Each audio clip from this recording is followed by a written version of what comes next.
आइए हज़रत लूत अलैहिस्सलाम के बारे में जानते हैं। हज़रत लूत अलैहिस्सलाम जिस कौम की तरफ भेजे गए, वह बहुत खुशहाल थी। उनकी बस्तियां बहुत आबाद थी, लेकिन यह कौम बुराई में डूबी हुई थी।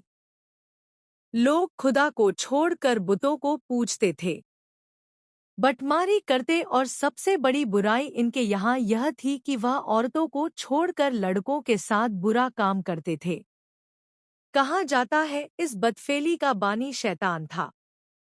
जब उसने चाहा कि कौम में यह बुराई फैले तो उसने एक अजीब तरकीब से काम लिया। इब्लीस एक खूबसूरत लड़के की शक्ल में एक बाग में आता और हमेशा उसके फल-फूलों को नुकसान पहुंचाता। बाग का मालिक उसे पकड़ने की कोशिश करता, लेकिन वह भागकर बाग से निकल जाता। जब बाग को बहुत नुकसान पहुंचा और बाग का मालिक परेशान हो गया तो एक दिन इब्लीस ने कहा कि अगर तू चाहता है कि मैं बाग में न आऊं तो मेरे साथ यह काम कर और अपने बाग की तरफ से बेफिक्र हो जा। बाग के मालिक ने कहा, यह तो बहुत अच्छा है, और फिर वह इस बुराई में पड़ गया। इस तरह शैतान ने फेलेबत को इस कौम में जारी कर दिया।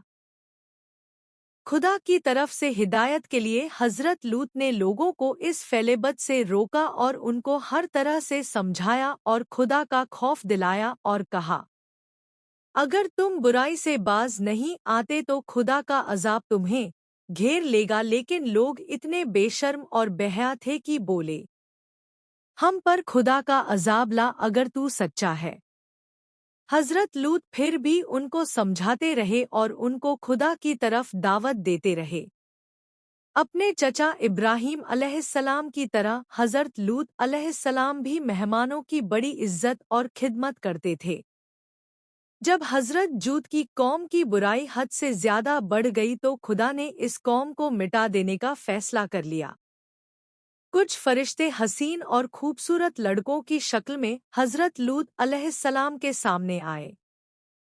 हज़रत लूत अलैहिस्सलाम को सख्त परेशानी हुई, क्योंकि वह अपनी कौम की आदत से वाकिफ थे, इसलिए मेहमानों के आने से बहुत रंजीदा हुए। मेहमानों को अपने घर में ठहराया और बीवी से कहा, किसी को मेहमानों का हाल मालूम न होने पाए। लेकिन काफिर बीवी ने जाकर लोगों को बता दिया कि उसके घर ऐसे लड़के आए हैं जिनके हुस्न और दोकामत की तारीफ नहीं की जा सकती, यानी वे हुस्न व जमाल में बेमिसाल हैं। इस खबर के सुनते ही बदचलन लोग हज़रत लूत के पास पहुँचे। हज़रत लूत ने कहा, मुझे क्यों मेहमानों के सामने फजीहत करते हो? बुराई से बाज रहो। अगर चाहो तो बेटियों को अपने निकाह में ले आओ, लेकिन मेरे मेहमानों को मत सताओ। काफिरों ने कहा, तेरी बेटियों से मुझे कोई मतलब नहीं। ए लूत, जो हमारा इरादा है उसको तू खूब जानता है। फरिश्तों ने जब देखा कि हज़रत लूत बहुत परेशान है तो खामोशी से उनसे कहा, आप बेखौफ रहिए, हम खुदा के फरिश्ते हैं। ये लोग कुछ भी नुकसान नहीं पहुंचा सकते। हज़रत जिब्रील ने दरवाजे से निकलकर अपने परों की हवा लोगों की आंखों में लगाई। वह अंधे होकर गिरते पड़ते घरों को भागे। हज़रत लूत को हुक्म हुआ कि वह बस्ती छोड़ दे और पीछे लौटकर न देखे। हज़रत लूत अलैहिस्सलाम को अल्लाह ताला ने अजाब से बचा लिया।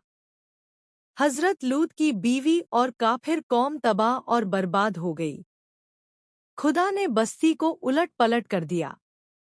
इस कौम पर खुदा ने पत्थरों की बारिश की और उसका दुनिया में कोई नामो निशान बाकी न रहा। हज़रत लूत अलैहिस्सलाम अपने चचा हज़रत इब्राहीम अलैहिस्सलाम के पास चले गए।